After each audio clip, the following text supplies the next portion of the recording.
Welcome to Sinister States. I don't expect you to believe me. I wouldn't believe me either if I were you. I've read enough stories online to know how this sounds. Like someone desperate for attention, or maybe just someone who spent too many nights alone with their own thoughts echoing off the tile floors and glass storefronts. But I'm not here for sympathy, and I'm not here to convince you. I just need to get this out, to put it somewhere outside my own head, because the longer I keep it in, the more it feels like the mall is still with me, following me home, waiting for me to let my guard down. I started working at the Westfield Galleria in the fall of 2019. I was 26, broke, and desperate for a job that didn't involve flipping burgers or answering phones. Security work sounded easy enough. Walk around, check doors, write up the occasional report about a lost kid or a shoplifter. The pay wasn't great, but it was steady, and the hours were perfect for someone who didn't mind being a night owl. I figured I'd do it for a few months, save up some cash, and move on. I didn't expect the job to change the way I looked at the world. The first thing you learn as a mall security guard is that the place is never really empty. Even after the last shoppers have left, after the cleaning crews have finished their rounds and the lights have dimmed to that eerie, half-lit glow, the mall is still alive. There's a hum in the air, a kind of low-frequency vibration that you feel more than hear. The HVAC system, the refrigeration units in the food court, the distant thump of a maintenance cart rolling over a seam in the floor. It's easy to tell yourself that's all it is, just the building settling, the machinery doing its thing. But after a few weeks, you start to notice things that don't fit. Shadows that move where there shouldn't be any, doors that are locked one minute and standing open the next, the feeling that you're being watched from behind the darkened glass of a storefront. My first few weeks were uneventful. I worked the graveyard shift, 10 p.m. to 6 a.m., with a guy named Ray. Ray was in his 50s, a former cop with a limp and a permanent scowl. He didn't talk much, but he knew the mall inside and out. He showed me the ropes, how to check the fire exits, how to reset the alarm panels, which stores had the best security cameras. He also told me which parts of the mall to avoid after midnight. Don't go near the old Sears wing after 1, he said one night as we made our rounds. Place gives me the creeps.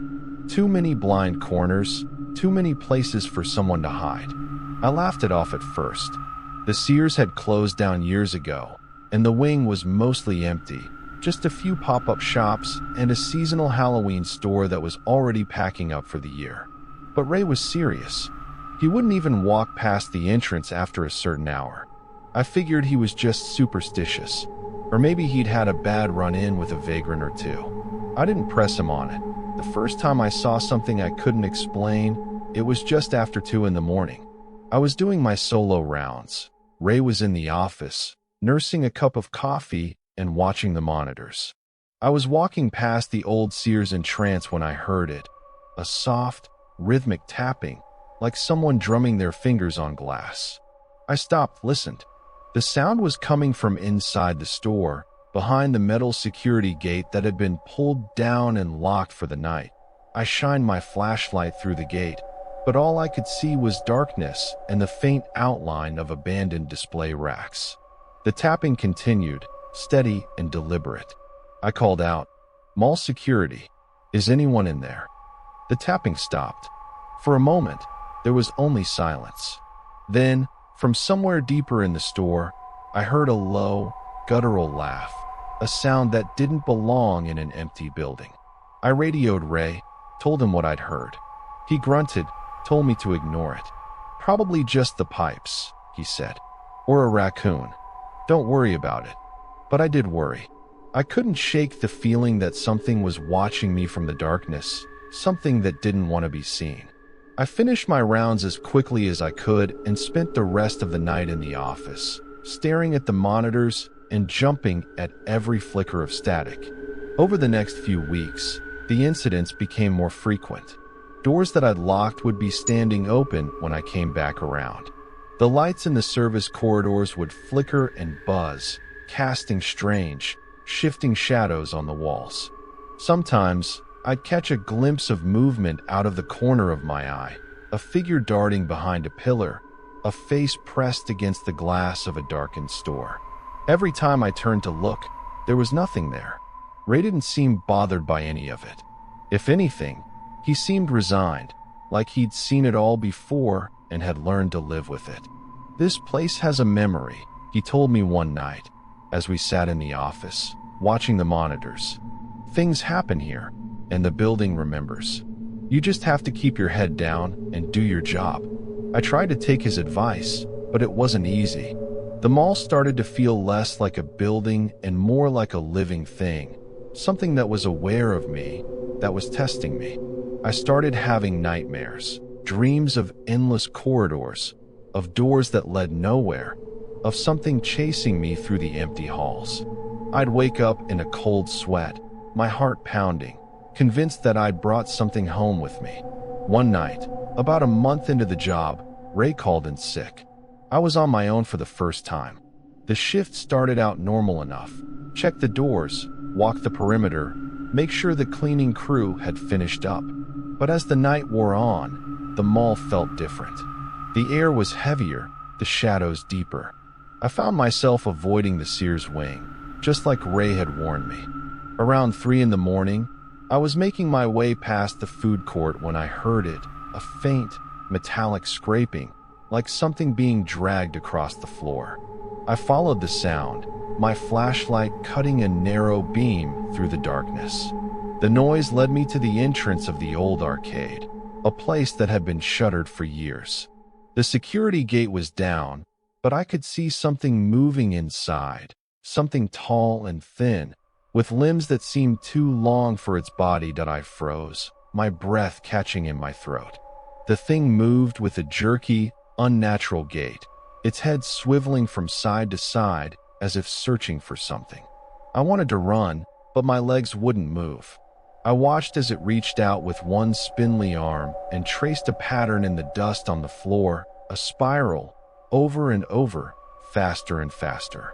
Then, as suddenly as it had appeared, it vanished, slipping into the shadows at the back of the arcade. I stood there for what felt like hours, my mind racing. Had I really seen it? Or was I just tired, my brain playing tricks on me? I forced myself to finish my rounds, but I couldn't shake the image of that thing, its 2 long arms and the spiral it had drawn in the dust. The next morning, I told Ray what I'd seen. He didn't laugh, didn't tell me I was crazy. He just nodded, his face grim. "You saw it then," he said. "You're not the first." He told me about the others, guards who'd quit after a few weeks, cleaning crew who refused to work certain areas after dark, even a manager who'd locked himself in his office one night and refused to come out until morning. "The mall's got secrets," Ray said. "Best thing you can do is keep your head down and don't go looking for answers." But I couldn't let it go. I started digging, asking questions, looking through old incident reports. Most of them were mundane, shoplifting, vandalism, the occasional fight. But every so often, I'd find something that didn't fit. Reports of strange noises, unexplained cold spots, sightings of figures in places they shouldn't be. One report, dated back to 1997, described a guard finding a series of spirals drawn in chalk on the floor of the Sears wing. The report ended with a note: "Guard resigned." No further action taken. I started to notice patterns. The incidents always happened late at night, always in the same areas: the Sears wing, the arcade, the service corridors behind the food court. The spirals showed up again and again, sometimes drawn in dust, sometimes scratched into the paint on the walls. I even found one carved into the underside of a bench in the main atrium. The more I learned, the more obsessed I became. I started staying late after my shift, walking the empty halls, looking for signs. I'd find doors propped open with nothing behind them, lights flickering in patterns that seemed almost deliberate.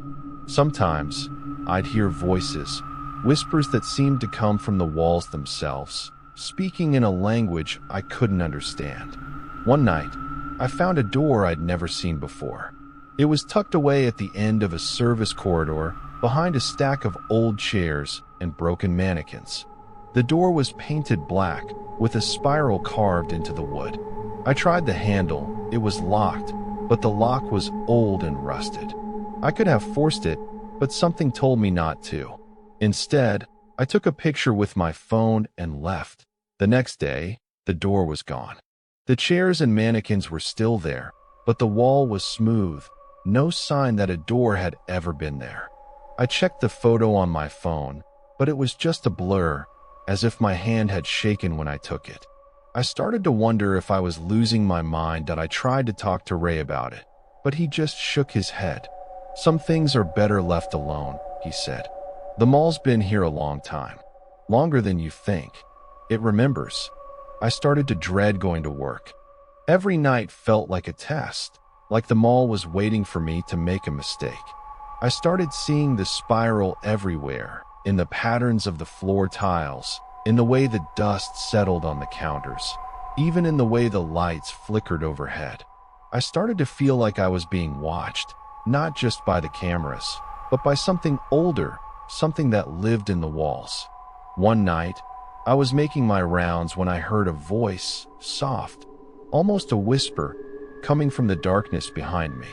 "You shouldn't be here," it said. I spun around, but there was no one there. The air was cold, colder than it should have been, and I could see my breath hanging in the air.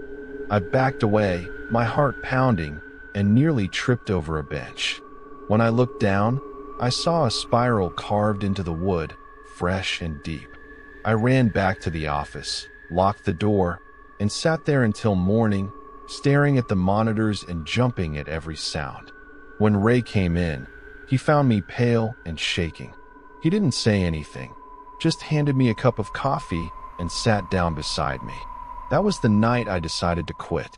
I couldn't take it anymore. The sleepless nights, the feeling of being hunted, the sense that the mall was alive and aware of me. I handed in my notice the next day, packed up my things, and tried to put it all behind me. But the mall didn't let me go. Even now, months later, I still see the spiral in my dreams. I still hear the whispers, feel the cold breath on the back of my neck. Sometimes, when I'm walking down the street, I'll catch a glimpse of a shadow moving just out of sight, or hear the faint sound of tapping on glass. I know it's not over. I know the mall is still out there, waiting. I tried to move on. I really did. I found another job, this time at a warehouse on the edge of town, working days instead of nights. The work was dull, but it was safe, predictable. No spirals, no shadows, no sense of being watched. For a while, I convinced myself that what happened at the mall was just stress, sleep deprivation, maybe a little too much caffeine and not enough sunlight. I told myself that I'd imagined it all, that the mind can play tricks when you're alone in the dark for too long. But the mall had a way of creeping back in. It started small, just a feeling, a prickle at the back of my neck when I walked past certain places. The old bus stop near the Galleria, the alley behind the grocery store, even the break room at the warehouse. Sometimes, I'd find myself tracing spirals in the condensation on my coffee cup, or doodling them absent-mindedly in the margins of my notepad. I'd catch myself staring at the pattern, feeling a strange sense of déjà vu, like I was remembering something I'd never actually experienced. The dreams came back, too. At first, they were just fragments, flashes of tile floors, the echo of footsteps in an empty corridor, the flicker of fluorescent lights overhead. But soon they grew more vivid, more insistent. I'd find myself back in the mall, walking the same endless rounds, always alone, always searching for something I couldn't name. The spiral would appear, sometimes on the floor, sometimes on the walls, sometimes spinning slowly in the air in front of me. I'd wake up gasping, my heart racing, the image burned into my mind. I tried to talk to people about it, but no one understood. My friends laughed it off, told me I was just stressed, that I needed a vacation. My parents worried. asked if I was sleeping enough, if I was eating right. I stopped bringing it up. I didn't want to sound crazy, but the feeling didn't go away. If anything, it got worse. One night, I woke up to the sound of tapping on my bedroom window. It was soft, rhythmic, just like the tapping I'd heard outside the old Sears. I sat up, heart pounding, and listened. The tapping stopped. I waited, holding my breath, but there was only silence. I got up, crossed the room, and pulled back the curtain. There was nothing there, just the empty street, the glow of the street lights, the faint outline of the mall in the distance. I tried to go back to sleep, but every time I closed my eyes, I saw the spiral. I got up, made myself a cup of coffee, and sat at the kitchen table, staring at the pattern of the wood grain. I traced a spiral with my finger, round and round, until the sun came up. That morning, I called Ray. I hadn't spoken to him since I quit, but I still had his number saved in my phone. He answered on the second ring, his voice rough with sleep. "Yeah? It's me," I said. "I need to talk." There was a pause. "You still seeing it?" I hesitated. "Yeah, I can't get it out of my head." He sighed. "You're not the first. You won't be the last." We met at a diner on the edge of town, a place with sticky tables and bad coffee, but a view of the mall through the window. Ray looked older, more tired than I remembered. He listened as I told him about the dreams, the spirals, the feeling that the mall was still with me. "It doesn't let go," he said, stirring his coffee. "Not really. You spend enough time in that place, it gets inside you. I've seen it happen before." "What is it?" I asked. "What's in there?" Ray shook his head. "I don't know. Some people say it's haunted. Others say it's just the way the building was designed. Too many dead ends, too many places for things to hide. But I think it's older than that. I think the mall is just a mask, a shell. Whatever's inside, it's been there a long time. It just needed a place to grow." I stared out the window at the mall, its blank facade reflecting the morning sun. "Do you ever go back?" Ray laughed, a dry, humorless sound. "Not if I can help it. But sometimes I dream about it. Sometimes I wake up and I swear I can hear the escalators running, even though I'm miles away." We sat in silence for a while, the weight of the conversation pressing down on us. Finally, Ray reached into his pocket and pulled out a small, battered notebook. He slid it across the table to me. "Here," he said. "I started keeping notes, back when I first started seeing things. Might help you make sense of it." I took the notebook, flipping through the pages. Most of it was mundane, shift schedules, incident reports, lists of stores. But every so often, there was a sketch of a spiral or a note about a strange noise, a cold spot, a door that shouldn't have been there. The last entry was dated 2 years ago. Saw it again. Spiral in the dust. Don't look too long. I thanked Ray, paid for our coffee, and left. I spent the rest of the day reading through the notebook, trying to piece together the pattern. The incidents always happened at night, always in the same places. The spiral was always there, always at the center of it all. That night, I dreamed of the mall again. But this time, it was different. I wasn't alone. Ray was there, and so were others, faces I recognized from old photos, from the security office, from the cleaning crew. We were all walking the same endless rounds, all searching for something we couldn't name. The spiral was everywhere, spinning faster and faster, pulling us in. I woke up drenched in sweat. The image of the spiral burned into my mind. I knew I had to go back, that I waited until the weekend, when the mall would be busy, full of people. I told myself it would be safer that way, that whatever was in there wouldn't show itself with so many witnesses. I parked in the far lot, walked through the main entrance, and tried to act like just another shopper. The mall looked the same as always, bright lights, music playing over the speakers, families pushing strollers, teenagers hanging out by the food court. But underneath it all, I could feel the hum, the low-frequency vibration that I'd felt on those long, lonely nights. The mall was alive, and it knew I was there. I made my way to the Sears wing, now blocked off with plywood and caution tape. I stood at the edge, staring at the blank wall, remembering the door with the spiral carved into it. I reached out, ran my hand along the wood, half expecting to feel the pattern under my fingers. But there was nothing, just rough plywood, splinters catching on my skin. I wandered the mall for hours, retracing my old rounds. The food court, the arcade, the service corridors. Everything looked normal, but I couldn't shake the feeling that I was being watched.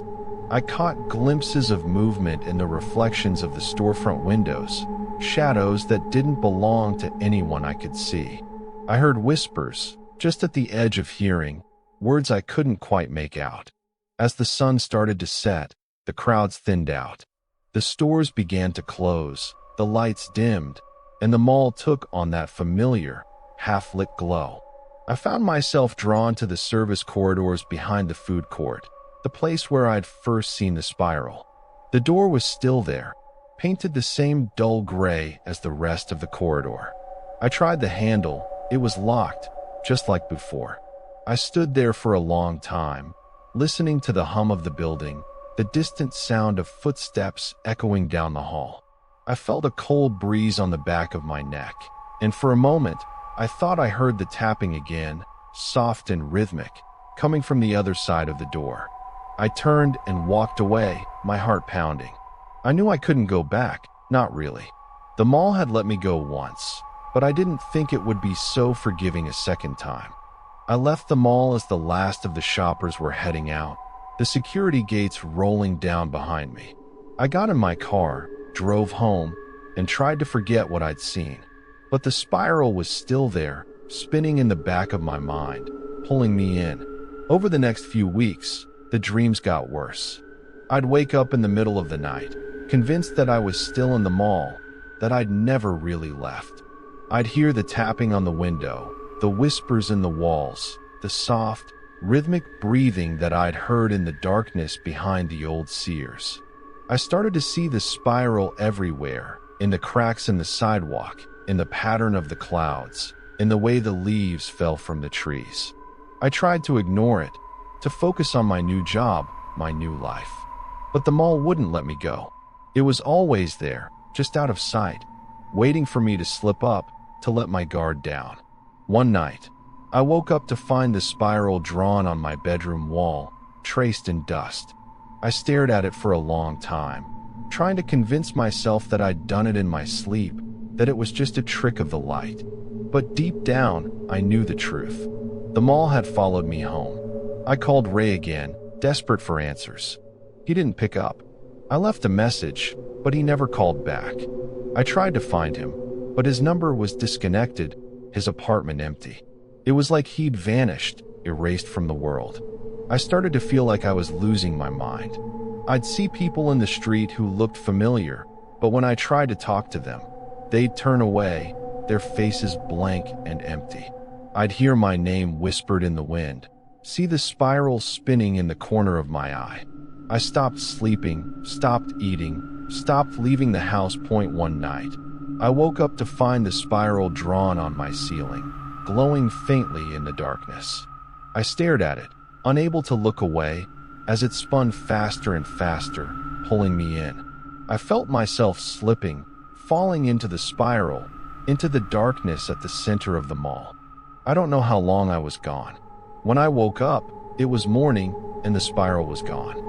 But I could still feel it, spinning in the back of my mind, waiting for me to close my eyes.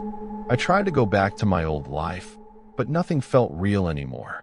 The world was flat, colorless, drained of meaning. I wandered through my days like a ghost, haunted by the memory of the mall, the spiral, the thing in the darkness that watched me from behind a glass. I started to write everything down, hoping that if I could put it into words, I could make sense of it, could find a way to break free. But the more I wrote, the more the spiral crept in, twisting my thoughts, pulling me back to the mall. I don't know what the mall is or what it wants. I only know that it's still out there, waiting. And I know that I'm not the only one. There are others, people like me, people who've seen the spiral, who felt the mall's gaze.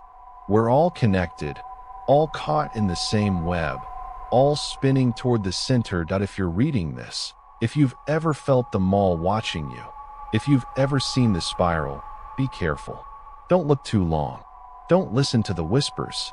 And whatever you do, don't go back after dark. I wish I could say that writing this down helped, that putting the story into words somehow broke the spell. But the truth is, the more I try to explain, the more the memories slip through my fingers, like water running down a drain. I keep thinking about the other guards, the cleaning crew, the people who vanished from the records, from the world. I wonder if they're out there somewhere, wandering the endless corridors of the mall in their dreams, tracing spirals in the dust, listening for the sound of tapping on glass. Sometimes I think about going back, not because I want to, but because I feel like I have to. Like the mall is calling me, pulling me back with invisible threads. I see it in my mind, the way the light pools on the tile floors, the way the shadows gather in the corners, the way the spiral spins at the center of it all. I tell myself it's just a building, just concrete and steel and glass. But I know better. I know what lives there, what waits in the darkness after the last lights go out. I started seeing a therapist, hoping that maybe talking to someone would help. I didn't tell her everything at first, just that I was having trouble sleeping, that I felt anxious all the time, that I kept seeing patterns where there shouldn't be any. She listened, nodded, asked questions. She told me about anxiety, about trauma, about the way the mind can hold on to fear long after the danger is gone. She gave me breathing exercises, told me to keep a journal, to write down my dreams. I tried. I really did. But the dreams kept coming, more vivid than ever.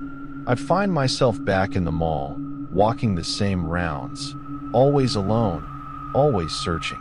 Sometimes I'd see Ray standing at the end of a corridor, his face hidden in shadow. Sometimes I'd see the thing from the arcade, its two long arms reaching out, tracing spirals in the air. Sometimes I'd see myself, reflected in the glass of a storefront, my eyes wide and empty, the spiral spinning in my pupils. I started to notice changes in my apartment. Small things. At first, a door left open, a light flickering, a cold spot in the hallway. Then bigger things. I'd wake up to find the spiral drawn on my bathroom mirror, traced in condensation. I'd find my keys arranged in a spiral on the kitchen table, my shoes lined up in a curve by the door. I started to feel like I wasn't alone, like something had followed me home. One night, I woke up to the sound of footsteps in the hallway. Slow, deliberate, moving closer. I lay in bed, holding my breath, listening as the footsteps stopped outside my door. There was a pause, then a soft, rhythmic tapping, just like the tapping I'd heard outside the old Sears. I wanted to scream, to run, but I couldn't move. I was frozen, trapped in my own body, as the door creaked open and a shadow slipped into the room. I don't remember what happened next. I woke up in the morning, the door closed, the room empty. But the spiral was there, drawn on the ceiling above my bed, spinning slowly, pulling me in. I tried to tell my therapist, but she just nodded, made notes in her file, asked if I'd considered medication. I stopped going after that. I didn't want to be told I was crazy. I knew what I'd seen, what I'd felt. I knew the mall was real and that it wasn't done with me. I started to research, to look for others who'd had similar experiences. I found message boards, old forum posts, stories buried in the depths of the internet. Most of them were dismissed as urban legends, creepypasta, the ramblings of insomniacs and conspiracy theorists.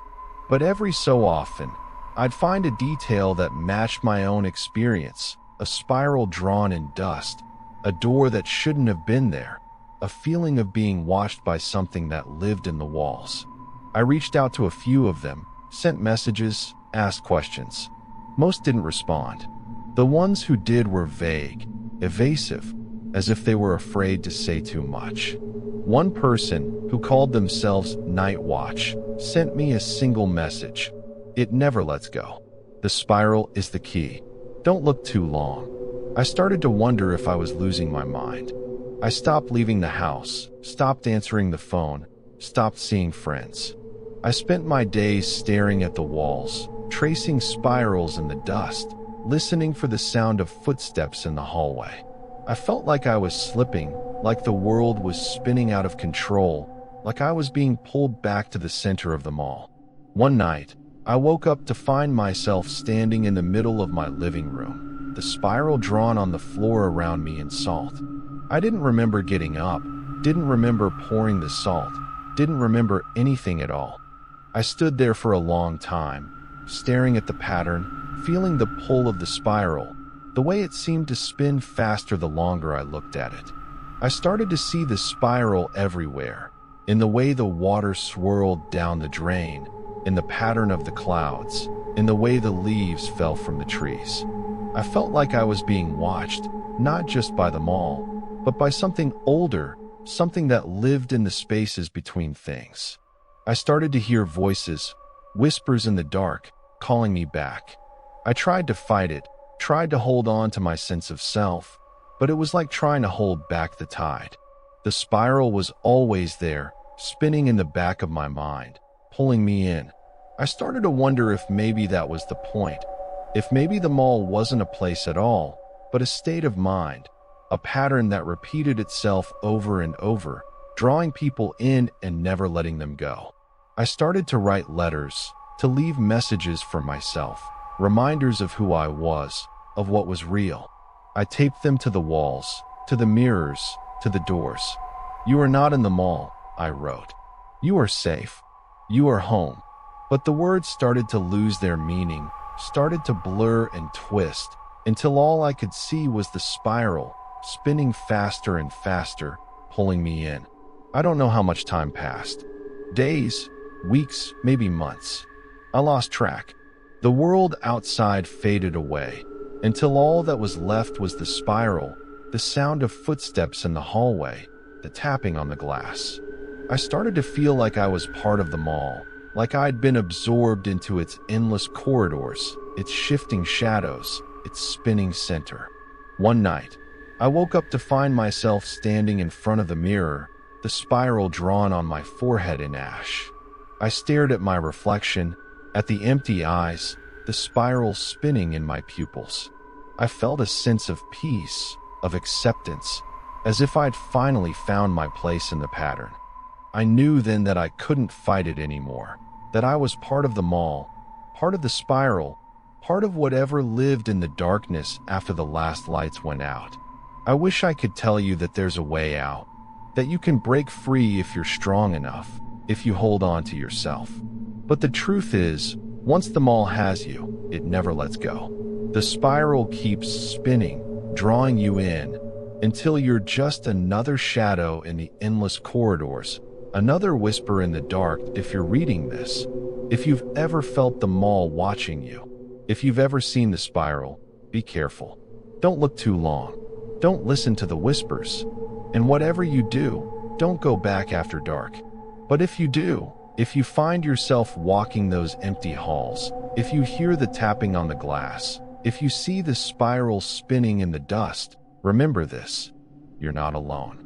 There are others, caught in the same pattern, spinning toward the center. Maybe, if we hold on to each other, if we remember who we are, we can find a way out. Maybe the spiral isn't just a trap, but a path, a way to break free, if we're brave enough to follow it to the end. I don't know if I'll ever be free. I don't know if the mall will ever let me go. But I'm still here, still fighting, still writing. Maybe that's enough. Maybe that's all any of us can do. So if you see the spiral, if you feel the pull, don't be afraid. You're not alone. We're all spinning together, all searching for a way out. And maybe, just maybe, we'll find it, together.